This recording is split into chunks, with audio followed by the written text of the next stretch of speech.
Argentina হেরে গেছে, Argentina জিতলে হয়তো নেতানিয়াহু খুশি হতো, ট্রাম্প খুশি হতো। ট্রাম্প খুশি হয় নাই, নেতানিয়াহু খুশি হয় নাই, ইসরায়েল খুশি হয় নাই। সেই জন্য আমি বলেছি যে যেহেতু ফিলিস্তিন খুশি হচ্ছে, এটা মুসলমানদের বিজয়। আসসালামু আলাইকুম রহমতুল্লাহ। স্পেনদের বিজয়, এটা মুসলিমদের বিজয়। এটা আমি সকালে একটি স্ট্যাটাস দিয়েছিলাম, সেটি ভাইরাল হয়েছে এবং আপনারা এটা নিয়ে অনেক লেখালেখি করেছেন, অনেক বাজে মন্তব্য করেছেন। এখন এটা নিয়ে একটু বিস্তারিত বলতে চাই, আশা করি 2-2.5 মিনিটের ভিতরে শেষ করে দেবো ইনশাল্লাহ। প্রথম কথা হচ্ছে যে স্পেনের বাকি কে কি কোন খেলোয়াড় মুসলমান কিনা জানি না, বাকি লামিন ইয়ামালকে আমি চিনি। এই খেলোয়াড় মুসলিম, প্লাস হচ্ছে সে ফিলিস্তিনের পতাকাকে সে উঁচু করে ধরেছে এবং ফিলিস্তিনের পক্ষে সে কথা বলেছে। প্লাস হচ্ছে স্পেনের প্রেসিডেন্ট, তিনিও কিন্তু গাজার মুসলমানদেরকে সাপোর্ট করেছেন। এবং আমি একটা বিষয় দেখেছি যেটা নিউজে, স্পেনের বিজয়ের অর্থের একটি অংশ গাজাকে দেওয়া হবে। যারা গাজার পক্ষে, যারা পতাকা ওড়ায়, যারা ফিলিস্তিনের পক্ষে থাকে, যারা ফিলিস্তিনকে সহযোগিতা করে, তাদের পক্ষে কেন থাকবো না? অনেকে বলছেন যেটা জুয়া, এখানে খেলার ভিতরে জুয়া আছে কিনা সেটাই আমি জানি না, এত কিছু আমার ধারণা নাই। বাকি কথা হচ্ছে, যেখানে ডোনাল্ড ট্রাম্প, যেখানে নেতানিয়াহু, ইসরায়েল, তাদের সাথে আর্জেন্টিনার গভীর সম্পর্ক।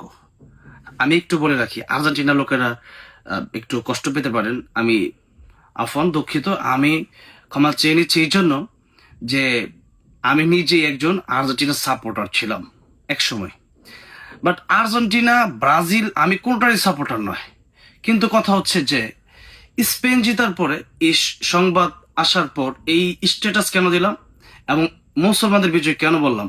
কারণ হচ্ছে স্পেন গাজাকে সাপোর্ট করেছে, ফিলিস্তিনকে সাপোর্ট করেছে, অন্যদিকে আর্জেন্টিনা ইসরায়েলকে সাপোর্ট করেছে। এবং মিশরের সাথে যখন আর্জেন্টিনার খেলা হয়েছিল, তখন এই আর্জেন্টিনার ফ্যানরা কিন্তু ইসরায়েলের পতাকাকে উঁচুই ধরেছিল এবং এটা কিন্তু আমাদেরকে খুব কষ্ট দিয়েছে।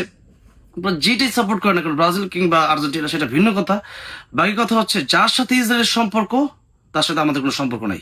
আর যার সাথে গাজার সম্পর্ক একটু হলেও আছে, মানে সহযোগিতা করুক, সাপোর্ট করুক, তাদের জন্য দোয়া করুক, সেই ব্যক্তিকে আমি পছন্দ করব। এখন আপনি যদি টানেন যে আরে এখানে ওইটা হারাম, ওইটা হারাম, আরে ভাই, আমারও তো কত কিছু আমাদের হয়ে যাচ্ছে হারাম। কিন্তু বিষয়টা হচ্ছে যে ফিলিস্তিনকে সাপোর্ট করা এই জায়গায় এসে, এই ফুটবল মাঠে এসে, বিরাট ব্যাপার। আপনি কল্পনা করতে পারেন, আপনি তো তার জায়গায় নেই। সুতরাং লামিন আমার মুসলিম। আবার হচ্ছে যে স্পেন প্রেসিডেন্ট সহ আজকে স্পেনের লোকেরাও কিন্তু ফ্রি ফ্রি প্যালেস্টাইন বলে কিন্তু তারা ঘোষণা দিয়েছে, তারা মিছিল করেছে। এটা কিন্তু বিরাট ব্যাপার। তো এই যে ফিলিস্তিনের পক্ষ নেওয়া, গাজার পক্ষ নেওয়া, মুসলিমদের পক্ষ নেওয়া, এই জন্যই কিন্তু আমি বলেছি যে এটা মুসলিমদের একটি বিজয় এবং গাজাবাসী কিন্তু আজকে খুশি হয়েছে। এই বিষয়টাকে আপনারা টেনে টুনে আপনারা বলছেন যে খেলা হারাম, এই খেলা আবার মুসলমানদের বিজয় হয় কিভাবে? এটা তো সেই বিজয় বলি নাই যে এটা খেলাফত কায়েম করে ফেলছে, সেই বিজয় নয়।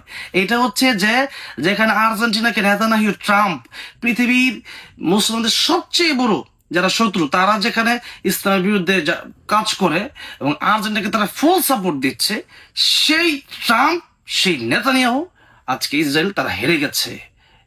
তাই আমি বলেছি যে যেহেতু স্পেন মুসলিমদেরকে সাপোর্ট করেছে, প্লাস হচ্ছে সেখানে একজন মুসলিম হলেও সেখানে খেলোয়াড় ছিলেন, প্লাস হচ্ছে যে সেই দেশের প্রেসিডেন্ট ফিলিস্তিনকে সাপোর্ট করেছে এবং সেখানের অর্থগুলো আজকে মুসলিমরা হয়তো পাবে বা সামনে পাবে।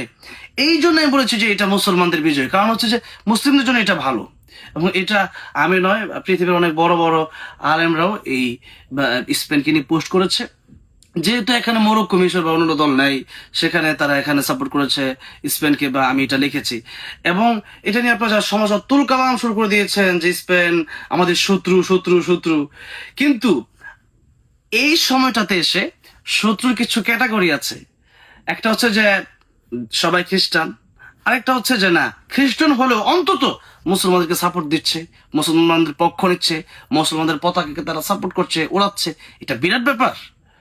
সুতরাং এই জন্য আমি বলেছিলাম যে এটা আজকে মুসলমানদের জন্য একটা খুশির দিন যে আর্জেন্টিনা হেরে গেছে। আর্জেন্টিনা জিতলে হয়তো নেতানিয়াহু খুশি হতো, ট্রাম্প খুশি হতো। ট্রাম্প খুশি হয় নাই, নেতানিয়াহু খুশি হয় নাই, ইসরায়েল খুশি হয় নাই। সেই জন্য আমি বলেছি যে যেহেতু ফিলিস্তিন খুশি হয়েছে, এটা মুসলমানদের বিজয়। সেই পরিপ্রেক্ষিতে বলা হয়েছে। অর্থটা তো বুঝতে হবে। আপনারা তো সেই অর্থটাকে গোলাটে করে অন্যদিকে নিয়ে আমার বিরুদ্ধে অনেকে কথা বলেছেন।